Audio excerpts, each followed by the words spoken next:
Welcome to குணாஸ் kitchen. இன்றைக்கி முருங்கைக்காய் பொரியல் எப்படி செய்கிறதுன்னு நம்ம பார்க்க போகிறோம். 5 முருங்கைக்காயை எடுத்து கழுவிட்டு நான் இந்த மாதிரி கட் பண்ணியிருக்கேன். 2 தக்காளியும் கட் பண்ணிக்கலாம் அந்த மாதிரி பொடுசாக. பெரிய வெங்காயத்தையும் பொடுசாக இதே மாதிரி கட் பண்ணிக்கலாம். 1 ஸ்பூன் சாம்பார் தூள், அரை ஸ்பூன் மிளகாய்த்தூள், 1/4 ஸ்பூன் மஞ்சள்தூள்.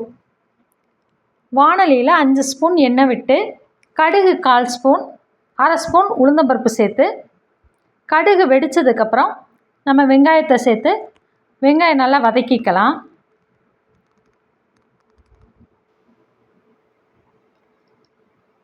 இப்போ வெங்காயம் நல்லா வதங்கிருச்சு. நம்ம தக்காளியை சேர்த்துக்கலாம். தக்காளியை சேர்த்துட்டு உப்பு சேர்த்துக்குருவோம். அப்போ தான் தக்காளி நல்லா வதங்கும்.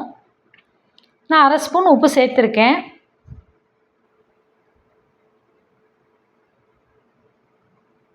தக்காளி நல்லா வதங்கினதுக்கப்புறம் நம்ம மிளகாய்த்தூள்லாம் சேர்த்துக்கலாம். அந்த பவுடர் எடுத்து வச்சுருக்க பொடியெல்லாம் சேர்த்துக்கலாம்.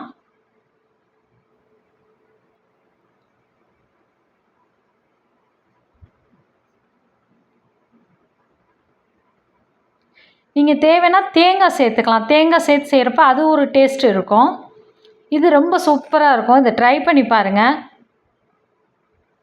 நல்லா காரசாரமாக இருக்கும் முருங்கைக்காய் பொரியல்.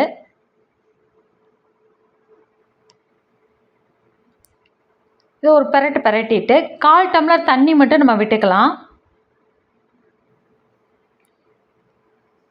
1/4 டம்ளர் தண்ணி ஊற்றிட்டு ஒரு 10 நிமிஷம் சிம்மில் வச்சு நம்ம மூடி வச்சிடலாம். மூடி வச்சதுக்கப்புறம் ஒரு 10 நிமிஷம் கழித்து நம்ம பார்த்தோம்னா நல்லா முருங்கைக்காய் வெந்திருக்கும்.